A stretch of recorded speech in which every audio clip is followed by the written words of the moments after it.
And sorry, thank you very much for the subscription and welcome to the Going Merry crew. I appreciate the support.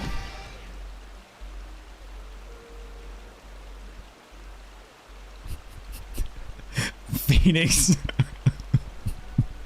I regret not getting more.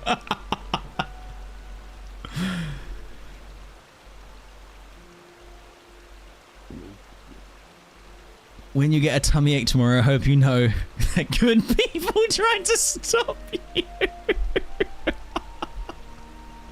Good people tried. They tried. Oh no. 20 nugs, fries and a strawberry shake does sound exactly like what needs to get done. I think it is. Oh shit. I think I just got a message from my wife. No, we're good. It's all good. She's like, I see what you're doing. No, I'm good. I'm good. Here we go. All right, I'm ordering this thing, and then when the ads are done, we continue with Operation Le Fiche. And then when the food arrives, some fallen rise dock.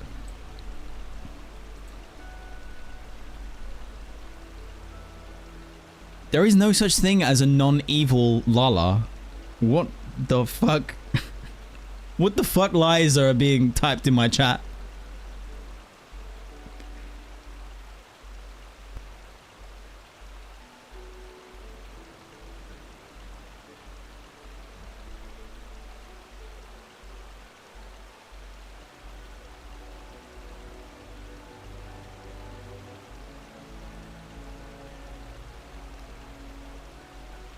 Sometimes it's better to ask forgiveness than permission.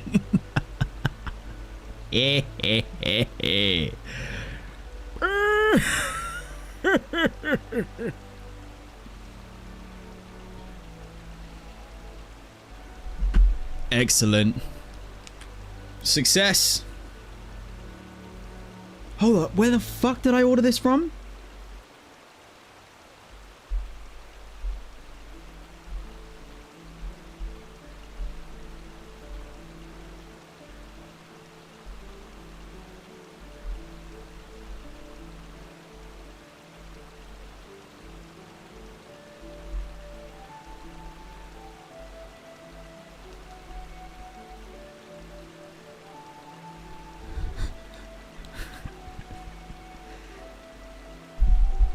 For real. It looks like a new McDonald's opened up closer to my house. So as long as there are no issues with traffic or a delay in preparing the order and the handoff, I might actually have some of the freshest nugs on approach.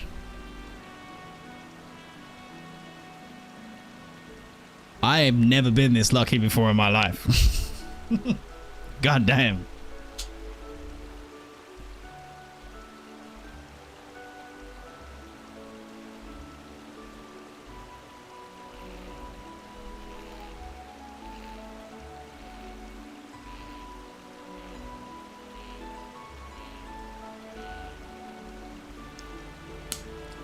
It is destiny.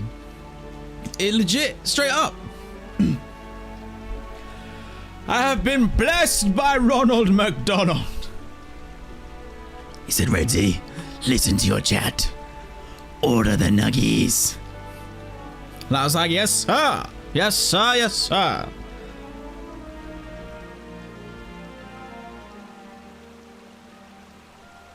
Holy fuck. The closest McDonald's from where you live is half the city away? Oh, damn.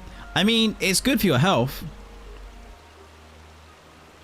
To not be like able to order it all the time sort of thing.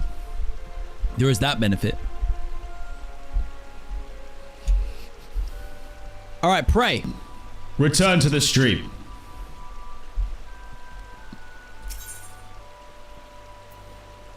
Destiny's a trash game.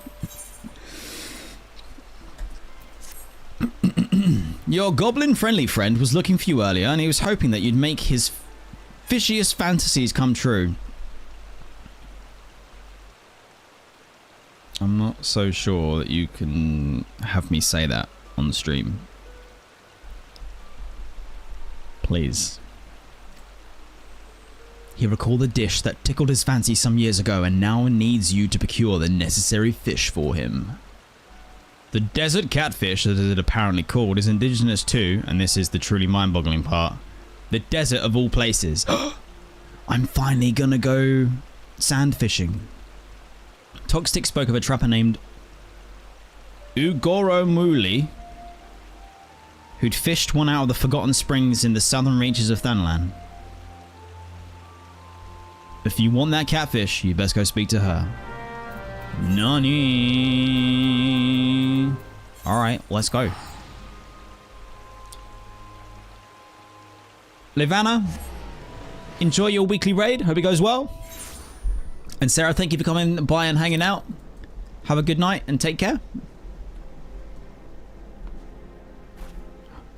Oh, look.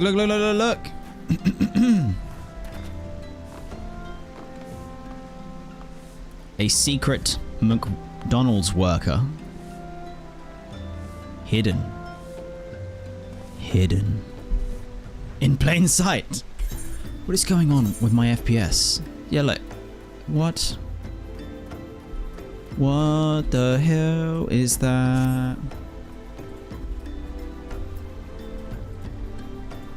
No worries, Judge. I will do it. Maybe not this stream though. Friend of Toxics, you say? Sure, June fished my fair share of desert catfish. Never eaten though, know that much. Only ever used them as sandworm bait.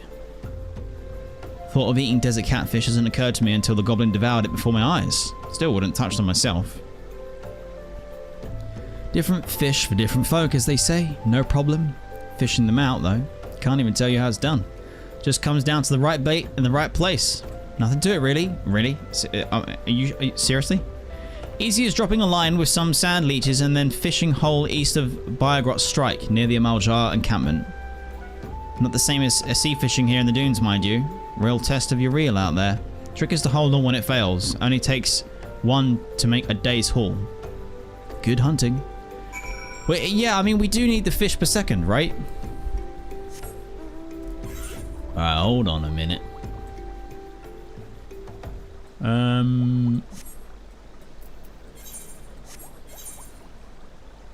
East of Biogrot Strike.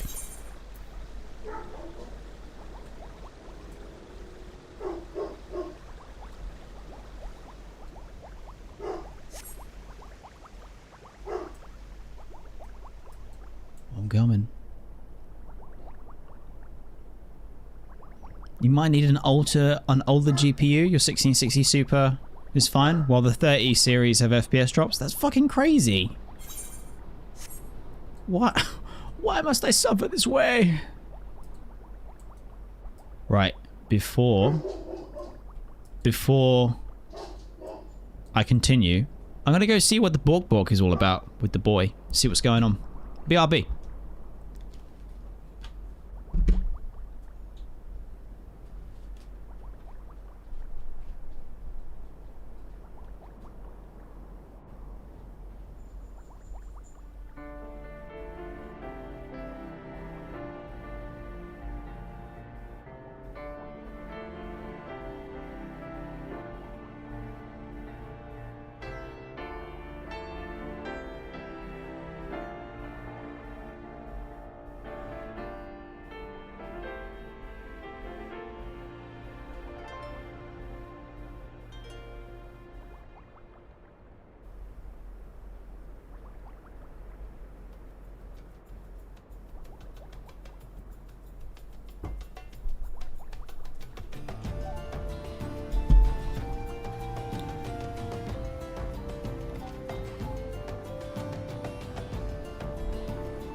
Okay, east.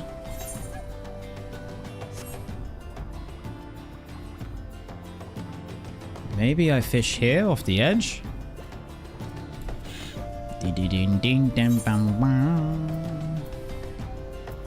Spoonworm.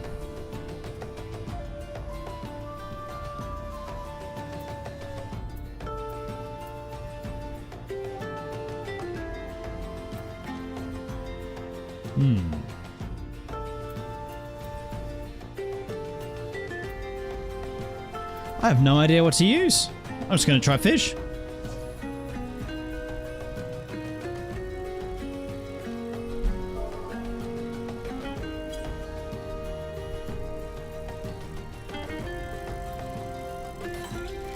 Yo?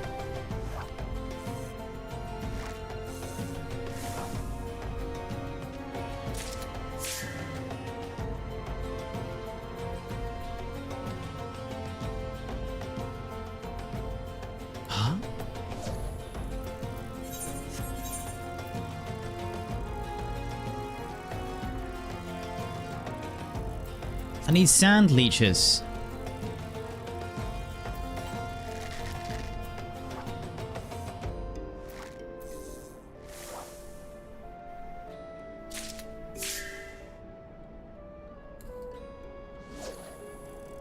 Oh, I can just use the versatile lure. Alright, cool. All good then. I was like, hold on a minute. Hold on a minute.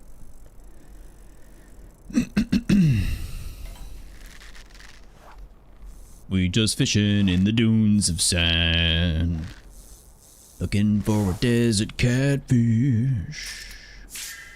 Storm Rider.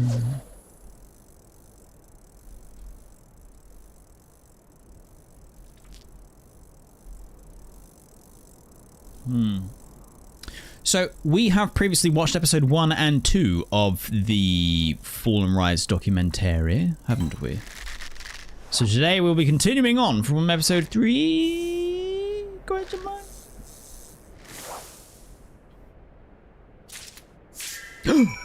There's a fucking catfish. Let's go. Hold on, let me get up. There we go.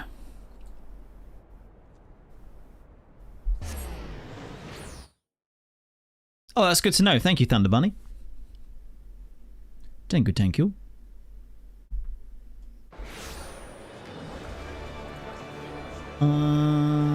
Let me also... There we go. Cool.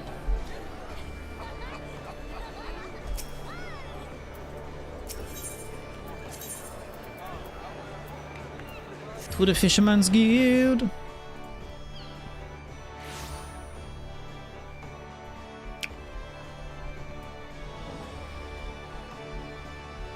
Oh yeah, I don't have my minion. Oh, get my little panda out. Where's my boy? Oh, yo. Beckett.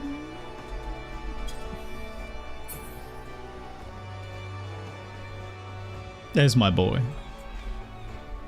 Welcome back, Phoenix. Oh no. My goodness. My goodness. My goodness. Fishbringer, find tasty fish. Fresh. Wait, what? Fishbringer, find tasty fresh fish cat in Sandylands for friendly friend Tugstick. Nani? If you say so. Tugstick is Thanksgiving to Fishbringer for lap smacking fish cat. Fish cat noses, nose strings make for strengthful satchel strands? What? That's messed up, dude. Toxic trades tongue flaps with Langskith for fancy cooking or fish cat in Bismarck. Langsmith only fancy cooks. After a shop slot become a strengthful fish cat odor. Fishbring makes Toxic one happy gobby. I agree. 100%. That's exactly what I was saying the other day. I was saying the exact same thing. I was like, that fish string, fish flap with a fish gobby, you know, you can't beat it. Cannot be beaten.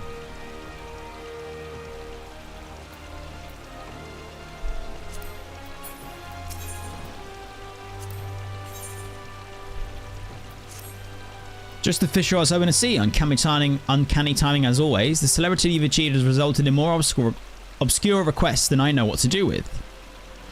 Your June fishing escapades in particular have raised eyebrows. The truly eccentric requests I've seen fit to turn away, but who can say no to the Boudoir Consortium?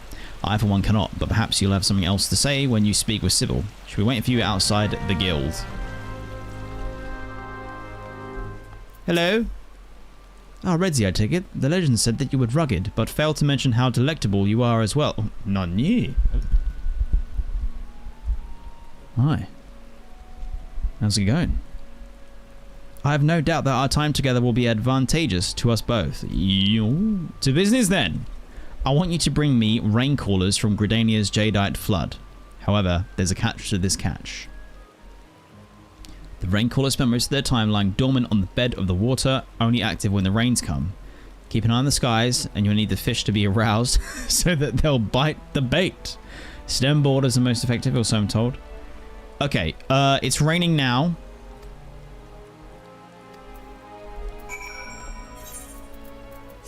I don't think it's going to be raining where I'm going, though. Gridania's Jadeite Flood. Where the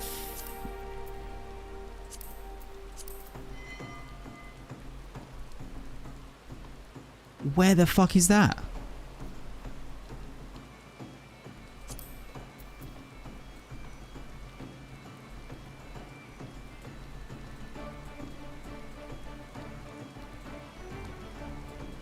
What?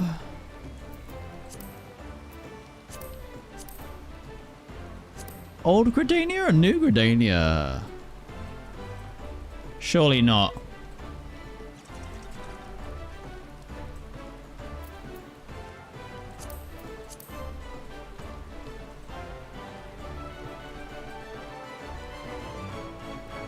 Oh, this is the Jadeite Flood. Okay.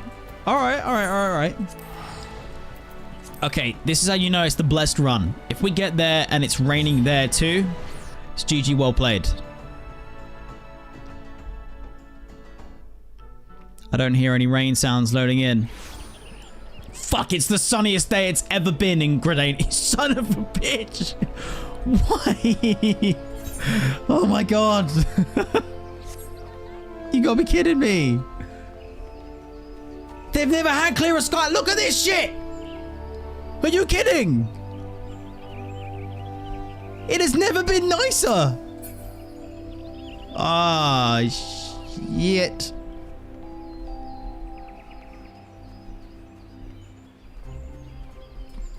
Yo, what is happening with my FPS? Let me check on the back end of my processors. What's going on? Yo, CPU, what percentage usage? Hello? Why?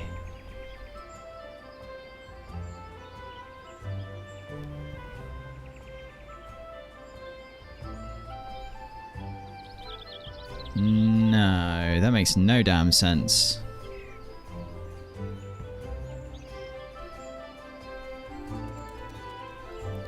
Well, I don't have 30 tabs open in Opera. But that is crazy. Let me just limit it.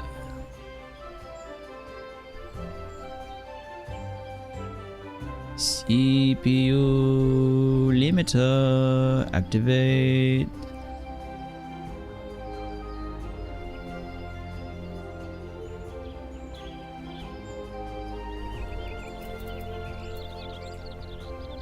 There we go. That was so weird.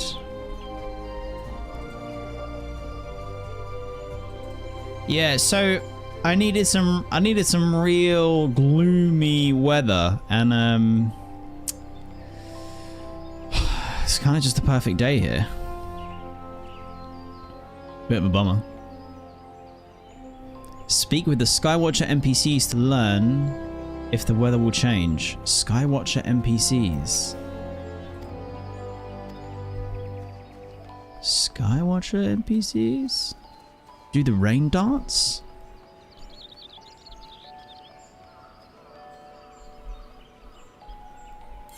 Oh, man.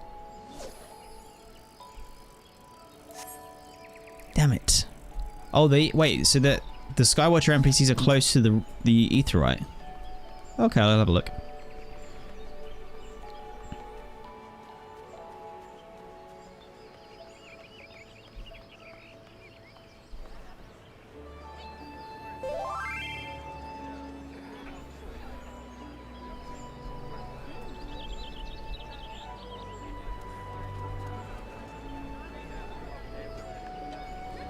Huyan, you would be able to trade me some cordial now if I like. Oh, okay. Oh shit. I hate the way this chat works sometimes.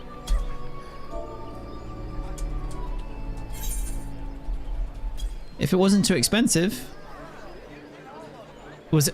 I assume it's not expensive if it sells for 5 gil. Thank you very much. What cordial was that? Hold on. There we go. Thank you.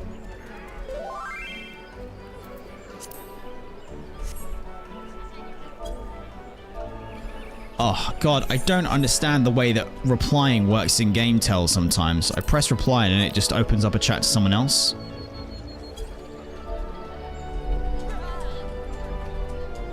Thank you very much.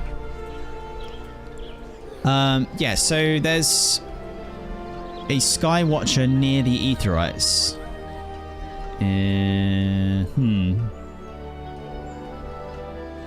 Are they shown on the map? Oh, there's a triple triad match. Never mind. Just a quick in and out.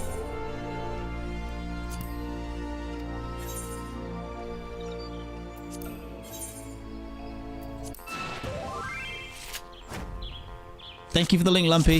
All right, here we go. Super good one. Ascension, all open. All right. Say no more. Let's do this. Oh, no, you don't. Oh, no, you don't.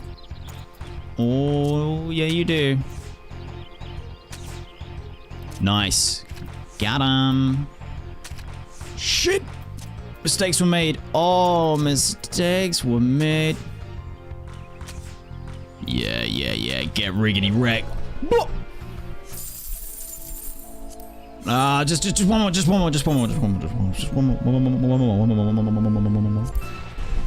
Super quick in and out. 10 seconds win. Promise. 10. 9. 8. 7. 6.5.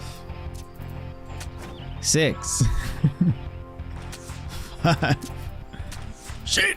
I'm throwing hard. All right, yo. Hold on. Yo, I've already got that card. Oh no. I mean, I could probably play until it rains. What, the nuggets will be here very soon, and then we'll... Hold on. I have this card, but there isn't... No, there we go. There's the possible prize. We one more.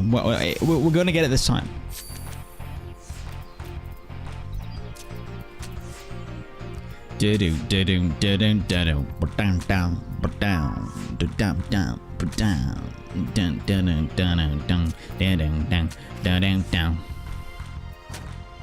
Yo, what tragic deck are you using?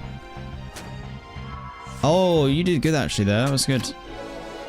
Not good enough. Just one more. Just quick. Quick in and out. Quick. Just a quick.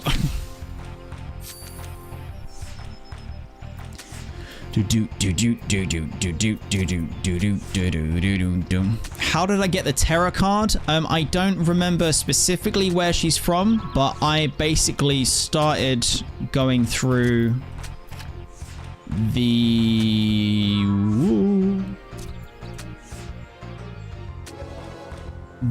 card list. Yes! Is that it? Is that the new one? Is that the card I didn't have? Yes! Nice. There we go. Yeah, the card deck list. The card list, I basically just started going through here. And anytime there was one that was like this, and it told me where to go and get it, I just went and did it, and I've been doing that going through. And yeah, I don't actually remember exactly where she's from. Where is Terra? Not that I know who Terra is. I haven't looked at the cards or anything because I haven't encountered some of these characters either in a previous Final Fantasy game or in the game so far. I don't actually look. So yeah, like, I haven't clicked on these people. I don't know who they are, and I don't want to find out yet. I don't want to find out yet.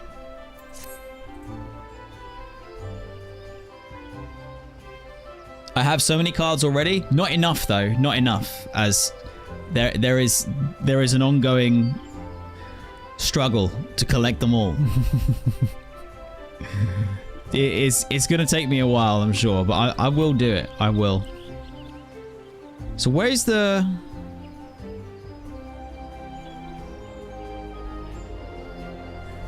Where's the Skywatcher for me to just know for future?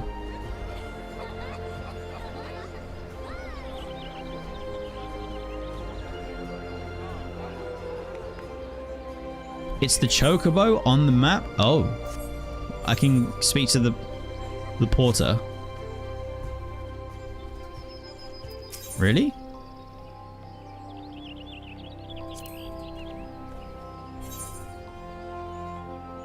To the west. Oh, that one. I see. Okay, cool, cool, cool. Thank you. I was like, where? I've never noticed that dialogue option before when I've used them.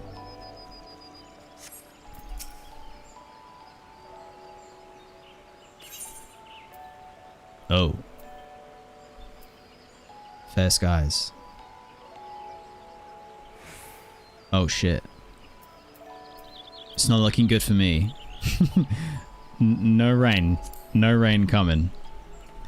But I do believe the food is about to arrive, so very fast BRB, and then it's time for some Fall and Rise! Yoo!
Calm down. Okay, buddy.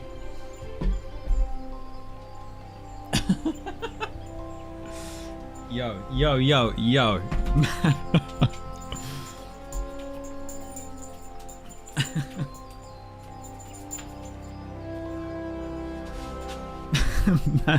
Mando. The boy is like...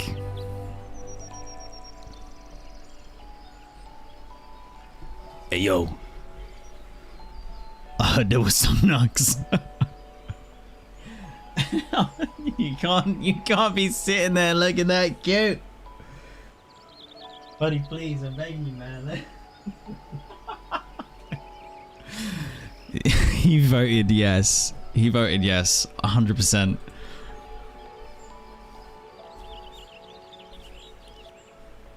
Wait, Silver, you still have more cards than me? Oh, okay, alright. The competition continues.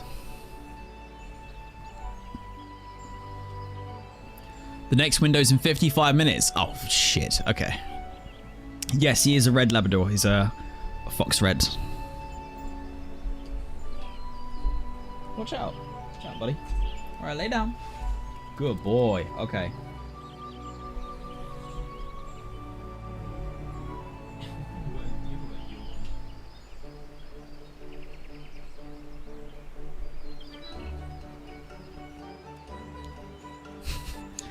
You're not in a very good position for the camera, buddy. Maybe next time, huh? You have two of them as well? Oh, they're the best. They are the best. He's my goodest boy. The goodest boy.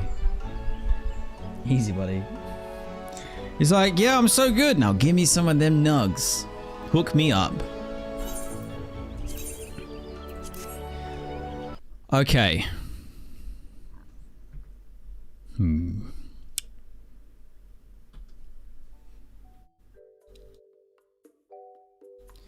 Well,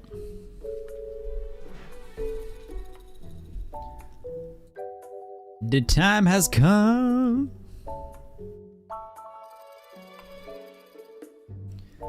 for a little bit of fall, a little bit of rise.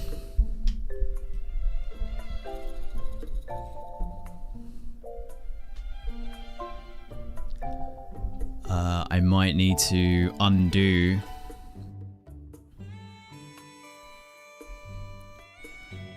the CPU limit that I put on so that this actually runs a bit better for us now because we're using it. Right, so fall and rise. Let's see.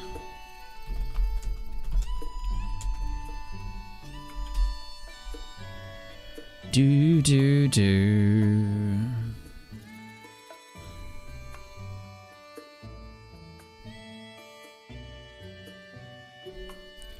Where's the playlist? There it is. Excellent. Found it.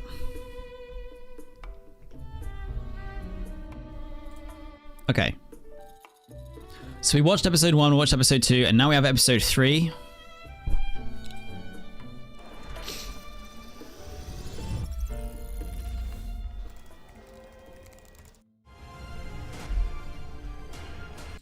Okay. Okie dokie. Let's do a little quick audio test and put it at max volume and see how. At launch, only 8 leaves were available every 36 hours. This was simply wiped from my memory, and I apologize for this error. I will do better in this episode. Does this sound good? Yes, I am aware that the ladder was pretty normal at the time. Clear that the Sahagin have been attacking a lot lately, especially around Ocean's Torch, so it sure was nice of that Lalafell to send a new adventurer to that very dangerous place with another helpless Lalafell. Okay, what I can do instead, let me put it down here. Let me raise Opera in the mix a bit better. Let's try this. Well, you'd have to go visit your local market ward. The most popular one at the time being Ul'dah due to its close proximity to the Aetheryte Crystal and other amenities. Back in 1.0, Limsa was the least popular city-state because of its outspread layout. That's better?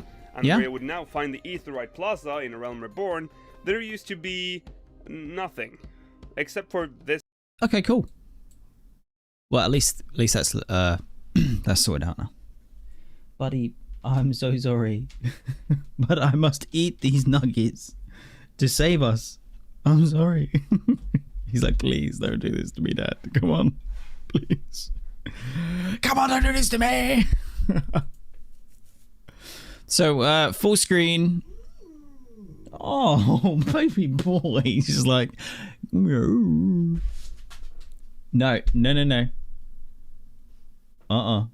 He's considering jumping up, seeing if he can get some. Lay down. Good boy. That's much better. All right, friends. The time has come.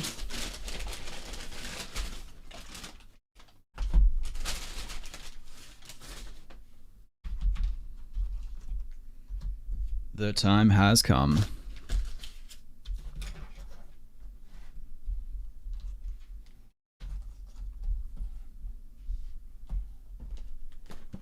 We got 20 fresh nuggies. Oh wow, that is in no way a large prize. And some fries. Okay. So be it. Whoa. Nearly dropped them all over the floor and the dog would have been like, yo. And I got a large milkshake, so it's all good. Yeah, my delivery guy was like, it's got to be done. We're taking them. Okay, friends, so the time has come to eat some chicken nuggets, some McDonald's fries, have a large milkshake, and to watch episode 3 and probably episode 4 of the fall and rise of Final Fantasy XIV. Let's go.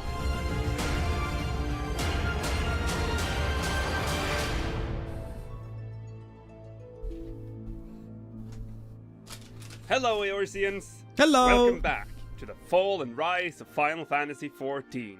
And yeah. I have to make 2 corrections from my previous video. Huh? 1 minor and 1 major. So let's get the minor one out of the way first.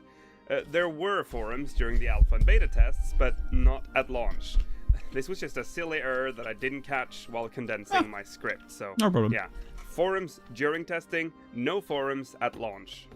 Now then, which is weird. The big correction is the one about the leaves. I mistakenly said that you had a limit of 99 leaves that recharged for every 12 hours.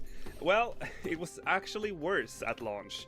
Only 8 leaves were available every 36 hours. This was simply wiped from my memory, and I apologize for this You error. could only ever hold 8. Better in this episode, I promise. Also, massive shout out to everyone keeping me in line. It's important that this series is accurate, and you're all a big help. Now then, where were we? Oh yeah, the game trying to make you stop playing. So let's say you are in need of some gear, because gods you would be, seeing as gear drops were ridiculously rare due to the lacking content. Well, you'd have to go visit your local market ward. The most popular one at the time being Ul'dah due to its close proximity to the Aetheryte Crystal and other amenities. Back in 1.0, Limsa was the least popular city-state because of its outspread layout, and where you would now find the Aetheryte Plaza in Realm Reborn, there used to be nothing, except for this statue, which ironically looks like one of the Realm Reborn Aetheryte crystals that would soon replace it. What the hell? So we're going into the market wards. You now have to choose from a list where you wanted to go. There were different wards for different things, but with names like Tinkerer's Row and Upper Tailor's Row, you really had to learn where you wanted to go. Each ward had its own specialty, so as in the case of Upper Tailor's Row, you would mostly find gear ranging from level 41 and up. Thus the, upper, I guess? Yeah. Once inside, you were presented with this. These are retainers. Retainers would be placed here with whatever their owner told them to sell, and no, there was no search system, so you had to browse them manually, and hope that one of them had something you needed, and pray they've priced them sensibly. Oh, that's fucked up. Often people didn't, because they knew people wouldn't want to search for an item all day and compare prices, and you had no choice but to buy it. To make it all better, because of the limitations on how many characters you could see at any one time, you had to move around to ensure you could load up all the retainers, so you can probably just imagine how fun that was. Oh my but there was god, more the in store loading. for unsuspecting players. What if your game crashed? The game's fast travel system, the Aetherites. Generally, when people that didn't play 1.0 look at a 1.0 map, they usually exclaim that there are a lot of Aetherites around. Well, maybe the Aetherite density is slightly higher than in Realm Reborn, but boy, the devs had a treat for us. Anima. And no, I'm not talking about the Heavensward anima. Did you have to spend anima to use an Aetherite? And you only had a certain amount of anima per day or per hour or whatever? Relic. I'm talking about the real OG anima, the 1.0 teleport currency. Oh yes, in 1.0 you didn't pay gil to fast travel, you had to use a, you guessed it, rechargeable currency. And you're thinking to yourself, well, it can't be that bad. Girl, please. You could only carry a maximum of 100 anima at any given time. Teleporting within your current region cost 4 anima, while teleporting to another region cost about 6 anima.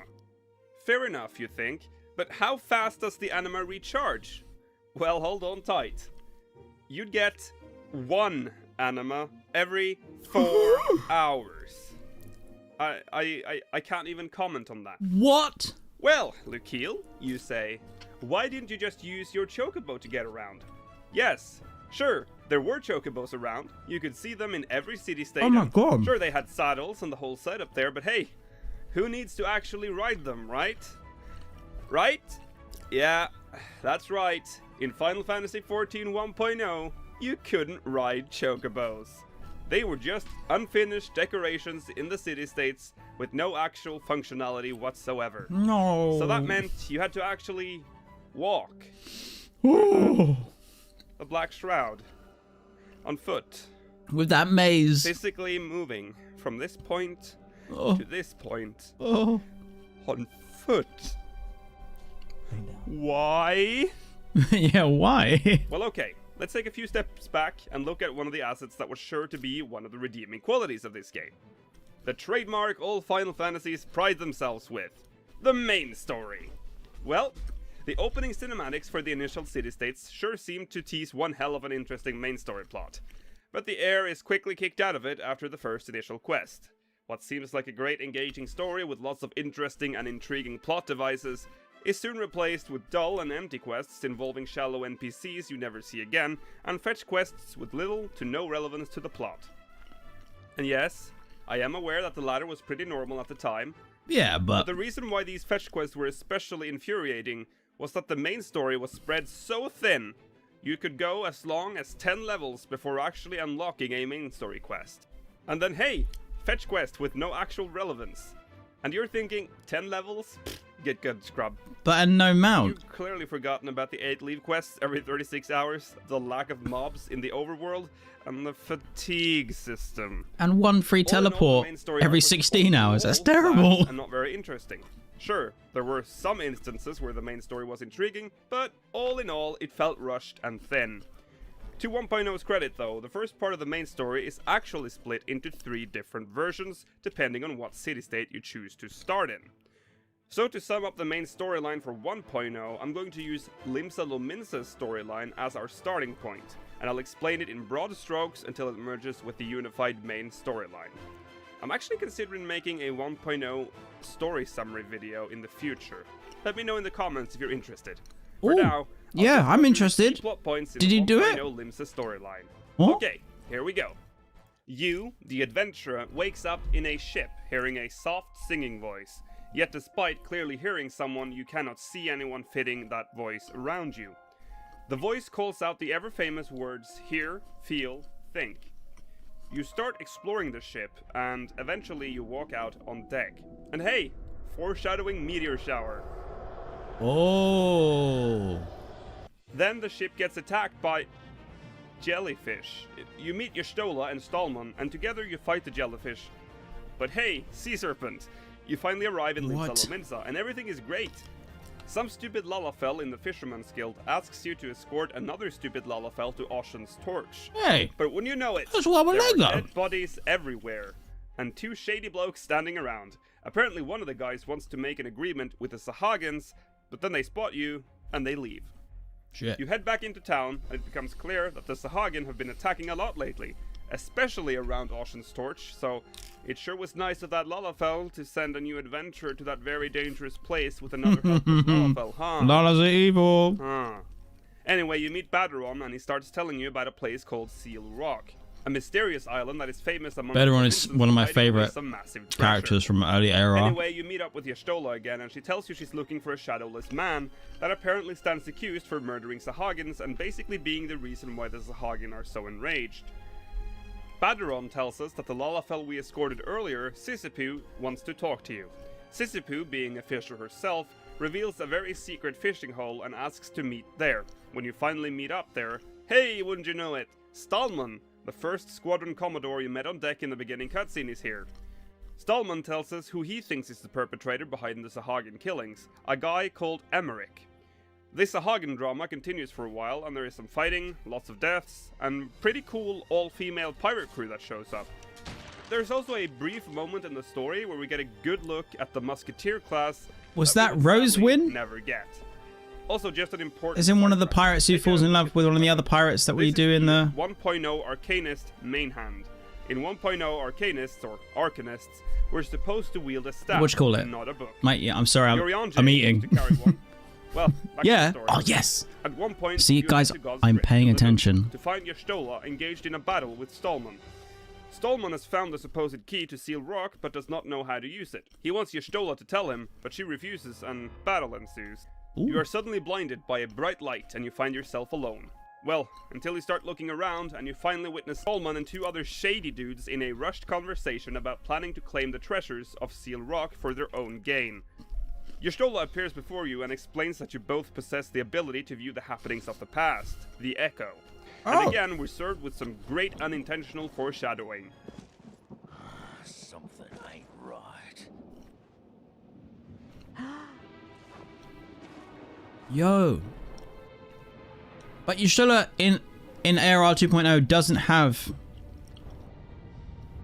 the Echo, does she? It's just me and Minphilius one.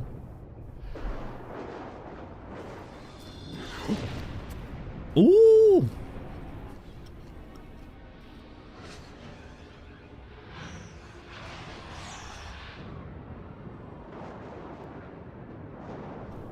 A meteor shower suddenly erupts from the skies, Whoa. raining light down upon you and the others. Shortly after, the Shadowless Man appears and steals the key from Stallman. What? Y'shtola tries to stop him, but he disappears. Shit happens, you wake up in Limsa again, and hey, Badron is there. You remember Y'shtola mentioning the Echo. Discussing this with Badron, I don't like the way he blinked. His eyes went all white. Left a message telling you to visit the Path of the 12, located in the Merchant's Ward in Ul'dah. And this is where the main story merges with the other city-state storylines and becomes one unified story. The main story quest started at level 1, but was spread out over 4 level caps, level 1, level 10, level 15, and then finally level 20. Some of the gaping issues with the game was already known to the devs before launch, but Square Enix's view on this was that the game could be patched after launch and had insisted on a quick release and, arguably, earning a quick buck in the process. No big deal. It's Final Fantasy. We'll be fine. But then came the reviews, and it finally dawned on everyone that this game would not be ushering in the new golden era of Final Fantasy. Damn it. The reviews were mostly negative, scoring 14 at 50% on game rankings and 49 out of 100 on Metacritic. UK Video Game Magazine, Computer and Video Games said, Eorzean is a beautiful world with huge potential for vast adventures, but it's just a shame that this first voyage into it is such a misstep. IGN stated that much of the promise with the combat system and depth of the crafting mechanics are drowned, unfortunately, under a sea of interface and performance issues that hinder the experience at nearly every step. Sorry, the date right now is the 29th of October 2024. And that type of journalism from IGN doesn't fucking exist. So this is also a little peek into the past of when gaming journalism from even IGN was a thing. Holy shit. Further stating that while patches might improve the experience, its state at the time of the review made it not a world, worth visiting. Oh, GameSpot, in addition to warning players away from the game, said that Final Fantasy XIV is a notable entry to the genre, but only for what it lacks. One of the most devastating reviews, however, came from PC Gamer, calling the game a shallow, slow, grind-heavy MMO crippled by a horrible interface and nonsensical limitations. Critics agreed that the game's graphics were good, and the game's score by Nobuo Uematsu was enjoyable and great. But that was as much praise as the game would get. Criticism was laid against the game's gameplay pace, its convoluted interface, bugs and glitches, and the incredibly slow pace of the main story. The leave system was criticized just for being broken too everything, restrictive, really. and the fatigue system was confusing and unnecessary. It was generally seen as a great disappointment, both as an MMORPG and a mainline entry in the Final Fantasy series. Final Fantasy XIV is now in serious trouble. yeah, The release holy of the shit. game sparked immediate player backlash in addition to its negative critical reception, throwing Square Enix into damage control. The initial 30-day free trial was extended twice, while the game received heavy patches to rectify the worst bugs and glitches. Whoa. But the ship was sinking. Fast. Player numbers were declining at an incredible rate, and the bad reviews just kept coming in. That's quite unheard of for the time as well. Those like With one extended problem free solved, another one trials. comes up. The game's servers are unable to keep up, and players already struggling with frame rate drops now face massive lag as well. Wow. And we're talking game-breaking lag, as in mobs actually being 2 skills ahead of you while battling. This would probably not surprise you if you knew that the game was designed in such a way that every interaction was registered server-side and not client-side. That's right, even your menu. So, if the servers started lagging, well, you'd have to wait for your menu to load. Oh no. You even had time to do that between the server crashes. Oh no. Mid-October So 2010, painful. The servers would now constantly crash and maintenance would often take hours to complete. 420 login queue. Yo. 2010. Tanaka appears in interviews apologizing for the state of the game. Whatever happened behind the scenes in Square Enix HQ is difficult to know, as Square was usually extremely tight-lipped about its business practices at the time. The game was in a surreal limbo, where no one really knew what was going on. Just to add to the absurdity on the lodestone, it was business as usual, with patch notes and messages from the devs about trivial things, like crafting and gathering tips. Then, in December of 2010, Bloody Square hell. Enix announced that the PS3 version was to be indefinitely delayed from its original March 2011 release date, with Square Enix saying that it would not release the game for that platform until it fully met the quality standards suitable for the Final Fantasy series. Oh yeah, I barely mentioned that. They planned for this game, to be on the PS3. Seriously. That Following would this have been announcement, so subscriptions for the much Windows worse. version were also suspended indefinitely. Finally, Tanaka speaks up. He takes full responsibility for the disaster's launch, and shortly after, Square Enix announced that Tanaka and Komoto had both been removed from their positions as producer and director, respectively. Square Enix is quick to find a new dev team leader. One man would now fill the shoes of the 2 men before him. A man that had little to no experience with Final Fantasy titles in the past was put in charge of Square Enix's latest Final Fantasy title to save it from impending doom. Say his name. Naoki Yoshida enters the stage. Yoshi! And Eorzean is about to be forever changed. But hey, we're gonna have to save that Let's for go! episode 4. Thank you so much for watching. I hope you enjoyed this Oh, episode and series in general. man. If you did, please leave a thumbs up and subscribe if you're new. So having already watched the No Clip documentary ages ago, like when it actually came out, and watching it with zero context, having never played a Final Fantasy game and having still not even tried or entertained the idea of trying Final Fantasy XIV, coming into this now, being, 4+ months into my journey through Eorzean, and knowing what Yoshi P is capable of with his team and what he has planned and what's going to go down, I feel immensely hyped. Like, holy shit. You know what though? Just the Aetheryte system with not paying guild to teleport, but using anima, the recharge time on anima, that's here. One anima recharged every 4 hours. This combined with the really poor world design that we saw in like the crazy corridor in the Black Shroud, coupled with obviously fetch quests, you know, old school MMO design with then no mounts. Oh man, like it's not even a meme. They genuinely didn't want you to play the game. The game wasn't designed to be played. It was designed to be waited around, which is just crazy. And this little motherfucking Lala. Whew. Right, well, we're gonna have to watch the next one.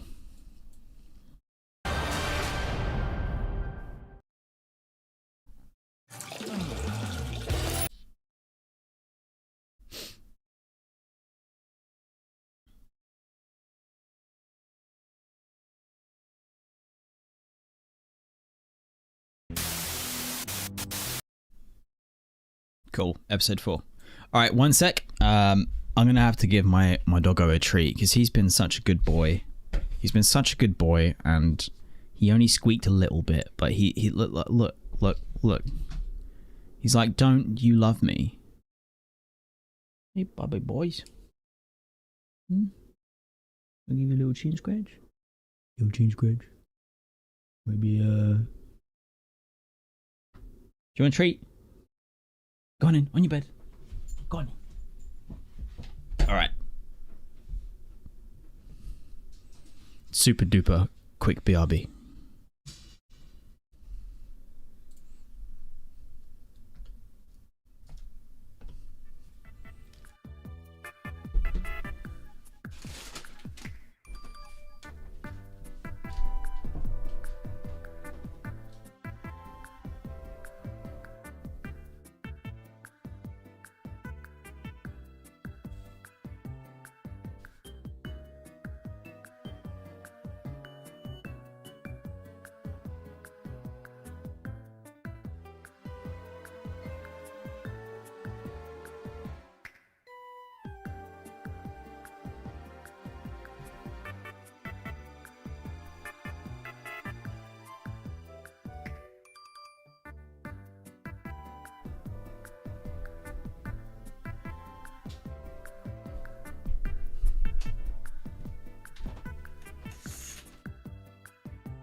Pray, return to the stream.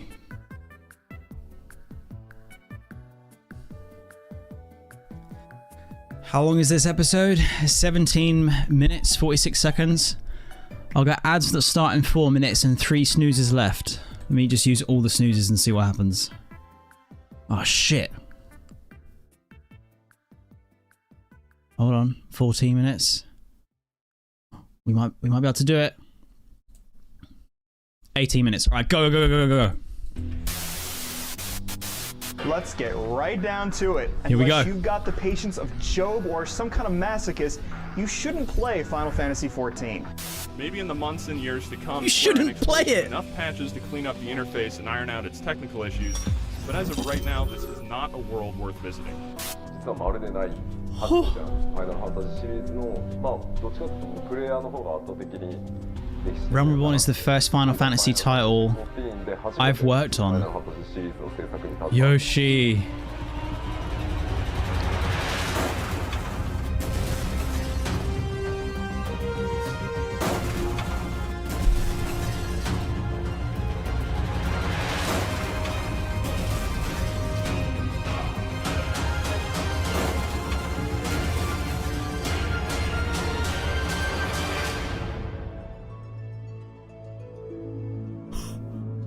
I can't believe that Yoshi came out Welcome and just said, I've never worked on a Final Fantasy game. Fantasy XIV Episode 4. I mean, fair play. Thanks again for the amazing feedback on my previous video. It is appreciated as always. Now let's get into the episode.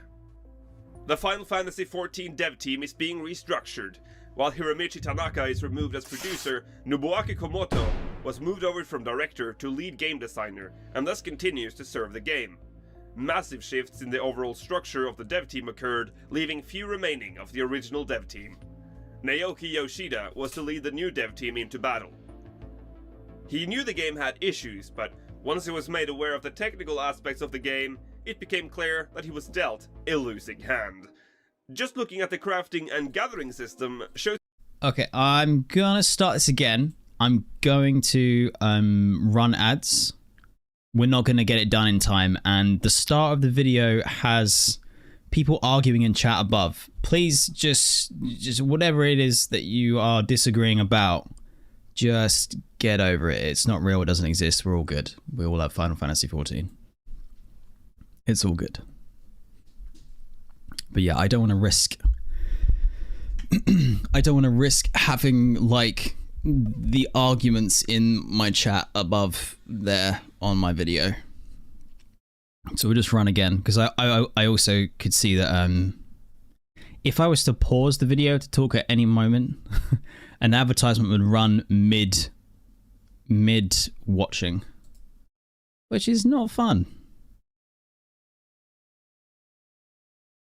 But yeah, you're right. Yoshi does look really young there. But there is something definitely to be said for like being I don't know, being honorable enough and confident enough in your own abilities to be like, look, the game is not doing well. I'm gonna do my best to fix it. I have never worked on a Final Fantasy game before, but I'm gonna do what I can. Like, whew, can you imagine? Can you imagine? Like, I can barely imagine saying that to a room of maybe 6 people at work who I've worked with for 10 years. But to actually like make an address that gets shared, you know, via television, media outlets, whatever at the time, interviews, printed or otherwise, it's like, holy shit. That's some... It's just a testament to the legend that the man is, already was, and would become. As we know, as we know. Powerful. A powerful man. Do do do. Do do do.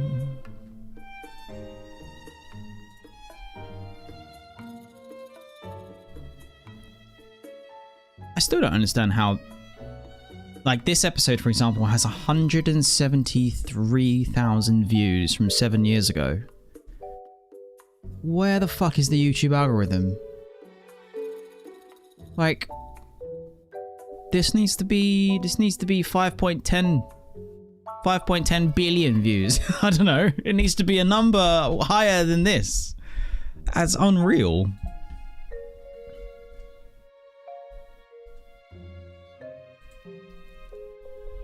And Speakers Network only has, I say only, it's not a small amount of subs, but like, where is the love? Is there Twitter a thing?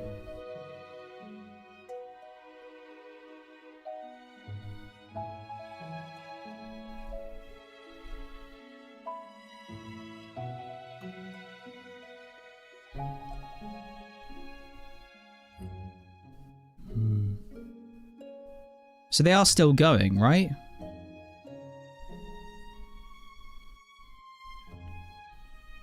See you later, Ada. Take care. Good luck with the stuff you gotta get done.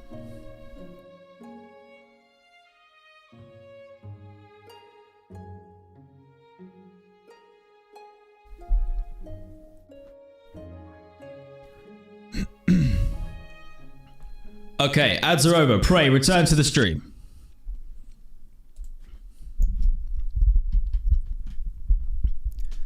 Okay, Fall and Rise of Final Fantasy XIV, Episode 4, A Hero Rises, and we know him to be Yoshi P.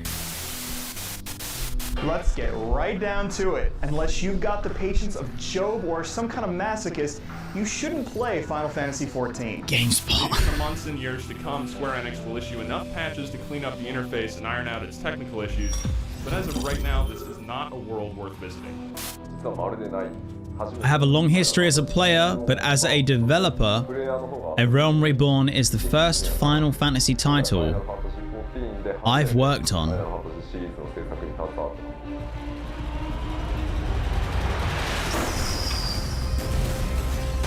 Actually insane. Yoshi P actually is a warrior of light. Coming to save the realm.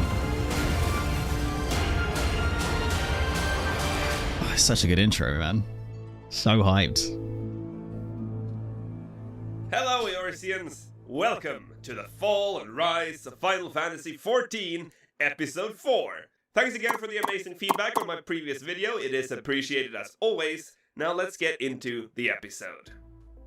The Final Fantasy XIV dev team is being restructured. While Hiromichi Tanaka is removed as producer, Nobuaki Komoto was moved over from director to lead game designer, and thus continues to serve the game. Massive shifts in the overall structure of the dev team occurred, leaving few remaining of the original Soken still remains as sound director. dev team. Naoki Yoshida was to lead the new dev team into battle. Oh, is there double audio? Fuck! Ugh, it's my bad. I really need to think of a better way to have this done. Oh my god, for the third time we're gonna try and watch this video. I'm so sorry.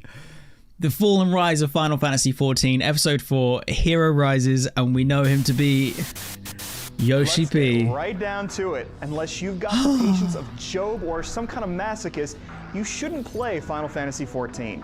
Maybe in the months and years to come, Square Enix will issue enough patches to clean up the interface and iron out its technical issues, but as of right now, this is not a world worth visiting.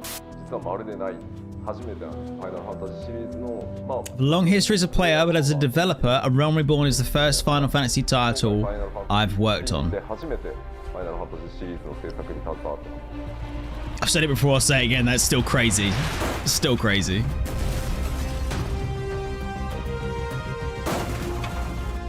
From the No Clip documentary, I'm aware that he's been a massive WoW player and MMO player in general, Arcade, etc. But having never actually worked on one to then come and basically save Final Fantasy XIV was kind of amazing. Hello, Eorzeans! Welcome to the Fall and Rise of Final Fantasy XIV, Episode 4. Thanks again for the amazing feedback on my previous video, it is appreciated as always. Now let's get into the episode. The Final Fantasy XIV dev team is being restructured. While Hiromichi Tanaka is removed as producer, Nobuaki Komoto was moved over from director to lead game designer, and thus continues to serve the game. Massive shifts in the overall structure of the dev team occurred, leaving few remaining of the original dev team. Naoki Yoshida was to lead the new dev team into battle. He knew the game had issues, but once he was made aware of the technical aspects of the game, it became clear that he was dealt a losing hand. Just looking at the crafting and gathering system shows you how complicated the problems were. Let's first look at crafting. Final Fantasy XIV was supposed to be a strong player-driven economy, and thus gear did not drop from enemies. You had to buy gear from the market wards, and the gear was to be crafted by the game's crafters, with materials provided by gatherers. No Too way. bad, then, that the crafting system was more complicated than a Rubik's Cube. Any 2.x, 3.x crafters watching right now, grab a Prozac, cause shit is about to get 1.0. In order to start crafting, you had to first equip a crafting main hand tool. Once this was done, you became the class associated with that tool. A menu item now pops up in the main menu called Synthesize. Wait for a few seconds while the action loads. Oh no. Okay. This tiny menu in the upper left appears. Yeah. The top section shows the materials you wish to use, and the lower section is where you select whether you wish to use your main hand or offhand for crafting. There was no recipe list in 1.0, so you'd have to know beforehand what materials you needed for the item you were going to make. So you place the required items in the slots, and then select the tool you wish to use for the synthesis. A recipe confirmation window shows up, click confirm, and away we go. The first thing you'll notice is this rapidly decreasing timer counting down. You have to choose an action before the timer reaches 0 to progress. Failure to do so will lead to a botched synthesis. There is also a progress bar, a durability rating, and a quality rating. Once your progress bar reached 100%, you were given the option to either finish the synthesis or touch up to increase quality. Quality increased based on your gear and the way you synthesized the item. Touching up would further increase the quality as long as you had remaining durability. It was not a bad system, just a bit tedious. A word often used to describe most aspects of 1.0. Yeah, but also I assume that if you had a server disconnect issue or anything like that, the whole process is bugged, right? The problem with this system was that it had incredibly long animations and was extremely prone to server latency. Remember that timer there? Well, if you were a high-level crafter and actually had to think about your next move, you could very well have time left on the timer, but the delay between your input and the server response could often lead to a botched synthesis. But this is not even the worst part. The worst part is the actual recipe system, and the lack of a recipe book. You had to know what items you needed from memory, or by writing it down in the journal they included in the collector's edition. Oh, I want that book! I want that journal so bad! A lot of items. Take a square maple shield, for example. A basic wooden shield. Well, to make that lovely item, you'd first need to make a maple plank from a maple log. Then make 30 bronze nuggets from tin ore and 3 copper ore. Chicken nuggets? Keep in mind that there is no quick synthesis in the game. You had to go through the same set of menus for every item. Then, from all these nuggets, you'd have to make bronze rivets, bronze nails, and a bronze ingot. Oh my From god. the bronze ingot, make a bronze plate. Then, take some willow chips and sheepskin to make sheep leather. No then, fucking way, take the dude. sheep leather and make sheep leather strap. What? Now, place all the items you have created in the crafting menu. The sheep leather strap, the bronze plate, the bronze nails, bronze rivets, and the maple planks. That's and terrible. Start synthesizing. And voila! You've got yourself a maple shield. Okay, I'm not going to go deeper into the crafting aspect here. That's more than enough. No. Time for the gathering system. Okay, there isn't much to say about it, other than it being incredibly convoluted and RNG based. If you've played the mining and botany minigame in the gold saucer, you've basically tried it. Let's take botany as an example. When you've found a node and started your gathering, you'll get this vertical bar with a slider you can move up and down. This decided what portion of the tree you wanted to gather from. Please, take a gander at how slow the server responds to this. The next step was the actual chop. You now had to attempt to find something in this part of the tree, and this is how you did it. At the second step, you click chop. A marker appears on this thing, and it starts moving up and down. You could not control this motion, by the way, and from the clues given to you in the little window and chat, you either had to go up or down from that mark you've started chopping from. It really is like the Golden Saucer game. You hit some good stuff. You also had a limited number of attempts at a node, indicated by this bar. You never really knew what you'd be getting, so you had to prepare to spend a lot of time for this. And getting anything in high quality was also left to chance. So gathering certain items was a living nightmare. And good luck hitting your target. The input lag made this so hard. Yeah, like players actually bothered doing this. The fuck? And then there was fishing. I'm just gonna show you this clip of fishing in action. I don't think any words can explain this better than this video. Okay, there's the jig, This, and you do what? This right here, this was 1.0 fishing. Naoki Yoshida's mission was clear. Man. Make Final Fantasy XIV playable and make it the game it deserves to be. One of the first updates Yoshida and his team pushed out was the item search feature, allowing you to actually search the market boards for the items you needed.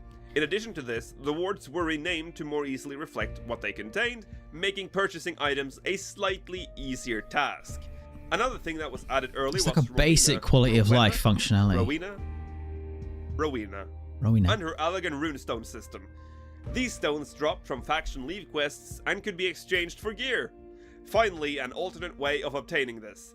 The 3 different types of treasure chests were also introduced: the bronze, silver, and gold chest. Nice. Yoshida's team's first major patch was patch 1.15a, which saw the introduction of 99 stacks for crafter items and the options to hide headgear. Massive quality of life changes such as mouse scroll speed adjustments being added to settings, minimap reflecting passive or active mode, and finally graphical adjustments to cope with the frame rate drops. Yoshida also decided that it was about time the game got an official forum, where the dev team could stay in touch with the community and receive feedback directly from the players. And thus, the Final Fantasy XIV official forums were born. I mean, the next major update, patch 1.16, finally introduced that's a pretty good first quests, and crafting patch. rejoiced as the option to continue crafting the same item immediately after crafting an item was added. Enemies were adjusted in size, as well as getting icons reflecting whether they are hostile or not. Nice. While Yoshi P and his team is working on fixing the game, there is a desperate battle being fought internally in Square Enix. The company is bleeding financially, and it becomes clear that Hiromichi Tanaka is not the only one to blame for Final Fantasy XIV's poor status. Square Enix themselves are to blame for pushing the 1.0 dev team to release Final Fantasy XIV before it was ready. CEO of Square Enix, Yoichi Wada, tries to calm their investors, but he needs a miracle in order to turn this around. Square Enix is literally pouring money into an endless sink. Final Fantasy XIV is having a massive impact on Square Enix's finances, and if the game doesn't turn around soon, they might be in serious trouble. Meanwhile, patch 1.17 rolls out on April 14th, 2011, introducing a new maximum party size. In 1.0, you could form a party with up to 15 other players. This was reduced in 1.17 to the setup that is still present in the current incarnation of Final Fantasy XIV, 8 players. This patch in particular patched a lot of the major issues with the game and made it more stable. It was around this time, however, that the dev team came to the horrendous conclusion that the game was so fundamentally flawed, it could never be fully repaired. The server structure, the game engine, the programming, it was all broken and difficult to repair. In addition to this, the world design was sloppy and full of glitches that were hard to locate and fix. Even if they made the game playable, they would never be able to expand the game, as the game's engine was already pushed way beyond its limits, not to mention, optimizing this game for the PS3 seemed impossible. They had to make a decision, fast. Could they really abandon a Final Fantasy title? Doing so would leave a hole in the Final Fantasy timeline. A game that was so bad it had to be shut down in less than a year. It would enrage the fans and permanently damage the Final Fantasy brand. But Yoshida and his crew had a different idea. One so wild, it had never been done on such a scale in an MMO before. They wanted to rebuild the game, from scratch, while the original game was still running and getting patched. Which is just so incredibly bonkers that that solution was the most viable option. Like, that's how badly balked 1.0 was, that they were like, it is not possible to fix it. It is not possible to build upon this foundation. If we do so, your investors are going to fucking pull out. No one's going to buy the game. You're going to throw away your biggest IP. Your franchise is doomed. And everyone will know, like, everyone will know.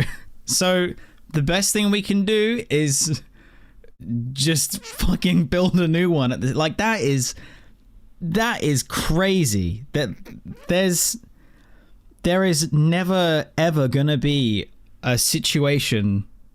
I won't say never, because obviously it's stupid to say, but I'm like 99.9% sure that in the rest of time, something like this won't exactly happen like this ever again. Like, it's... yeah. They then wanted the 1.x game to end entirely, being replaced by 2.0. It was not easy to convince Square Enix to accept the idea, but their hands were more or less tied. If they didn't do anything, they might lose the entire Final Fantasy franchise. In June of 2011, patch 1.18 was released, and adjustment to the main scenario was finally made. Level caps for the story quests were lowered to make the quests easier to obtain and giving less dead time between the quests. And finally, the Grand Companies opened their doors for civilians, as well as massive changes to leave quests, introducing Grand Company leave quests, which awarded the new currency Grand Company seals. And ladies and gentleros, as of patch 118, Eorzeans could finally enjoy Instance Dungeons. The 4-man dungeon The Thousand Maws of Totorak, and the 8-man dungeon Zamal Darkhold. Whoa. In addition to all this, the map was now populated by small settlements to add menders, vendors, and quest NPCs to the overworld. And gods be praised, auto attack was That's finally the old seeing eye. as well.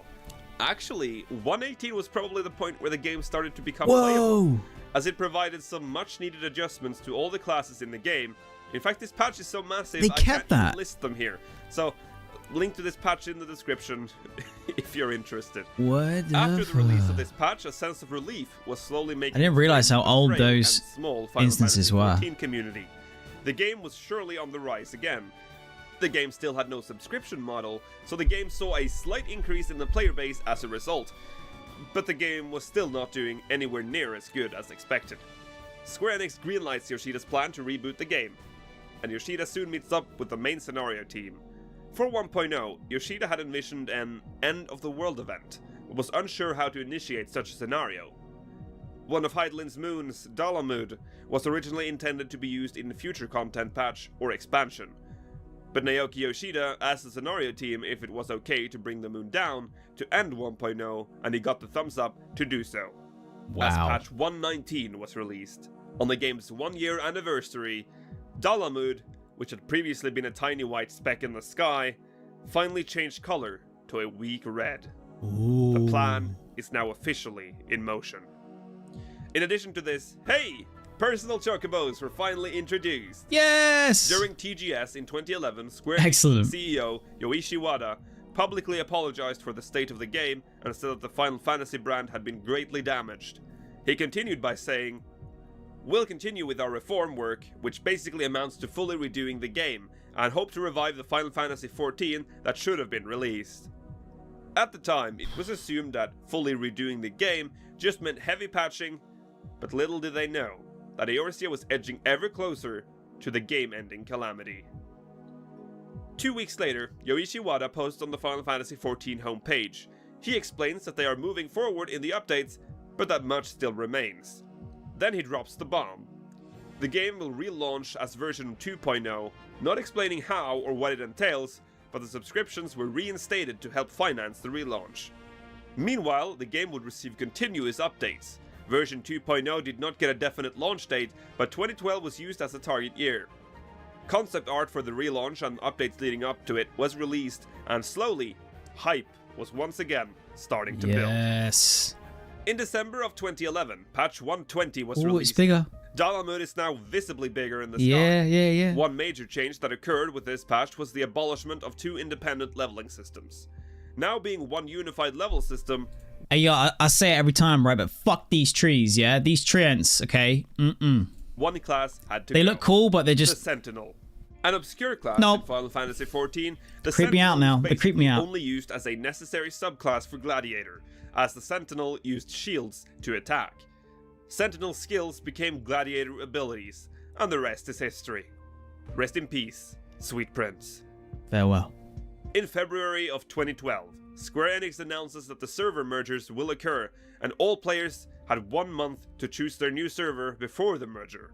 What? Failure to do this would default your character to whatever server your old server was designated to merge into. Oh, okay. This would Okay. reduce Final Fantasy XIV servers from 18 to 10.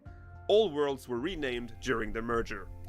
Selbina became Riddle, Wutai and Jusal became Masamune, Rabanaster and Cornelia became Durandal, Melmond and Figaro became Aegis, Istory and Mysidia became Gugnir, Saronia and Lindblom became Sargetanus, Fabulb and Besaid became Balmung, Trebia and Cashuan became Hyperion, Karnak, Palmetia and Bodham became Excalibur, and out of nowhere, Ragnarok was born as the first and only European server.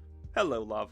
Nice. And so, in March of 2012, patch 121 was released, and this is where things really start shaping up.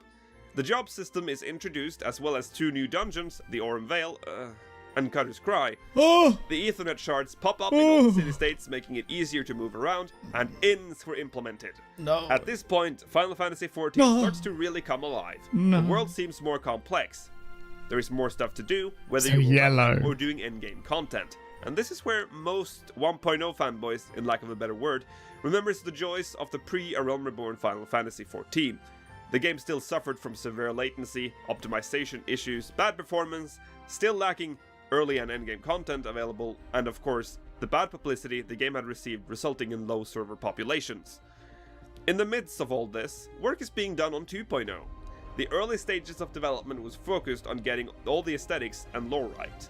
They wanted the transition from 1.0 to 2.0 to be as smooth as possible. But hey, look at the time. Thank you so much for watching this episode. I hope you enjoyed. In the next episode, we'll look at the end of an era for Final Fantasy XIV and 1.0, as well as everything that happened in the time between the 1.0 shutdown to the release of 2.0. Remember to leave a like if you enjoyed this series and want more. And hey, remember to subscribe if you're new around here. Also, leave a comment letting me know what you think of this episode, and let me know what you think is the best feature they added during Yoshi P's 1.0 patching. It's crazy how, I mean, how many parts are in the series? Because we're about to enter episode 5. Yoshi P has taken over, and he's managed to get the green light, not just lore wise, but like financial backing and developer wise, to be like, yo, I'm gonna drop a bomb on Eorzean, and then when everyone logs back in, it's gonna be a whole new ball game. Like, there's so much more cool story to come. Oh, it's so good. Yo, wait, what? Is there 11 episodes total? Nice. Oh my god. This series is so good. The series is so good. Fish? He started again recently. The new ones go past Heavensward. Oh, really? Okay, that's cool. That's pretty nice. Let me just see. I'll be very careful.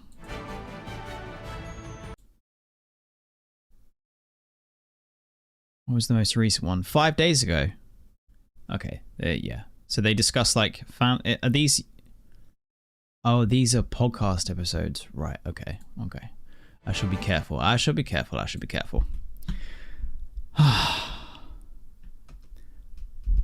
Well, my friends, that is the end of today's stream. Thank you very much for hanging out. I am 20 nuggets fuller than I was at the start. 1 large fries and half a milkshake. And I was starting to feel a little bit sleepy, baby. God, that was... Those two... Like, those episodes go so quickly.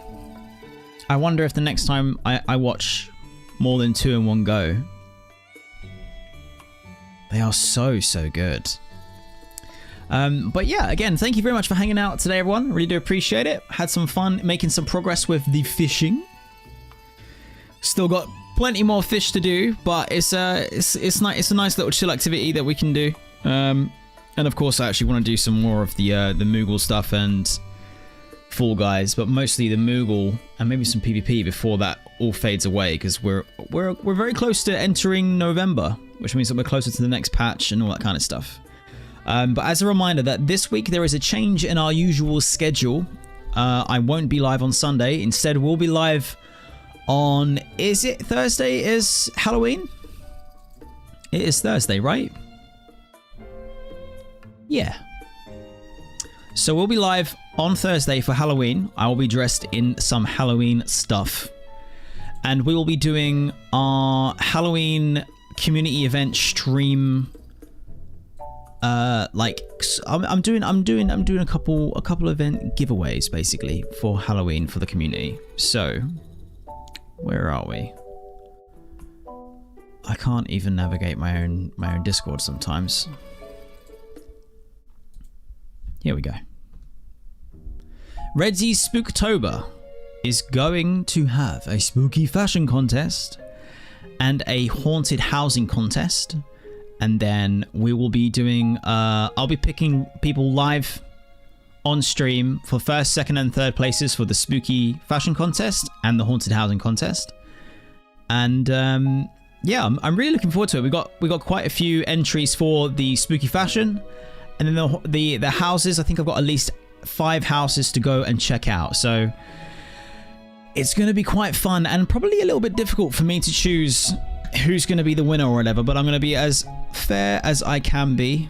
And yeah, I'm really looking forward to seeing what the community has cooked up. So it's just a nice way for us to have fun together and for me to give something back to you in terms of like a prepaid card that you can use on the Mog Station to buy whatever you like from the Mog Store.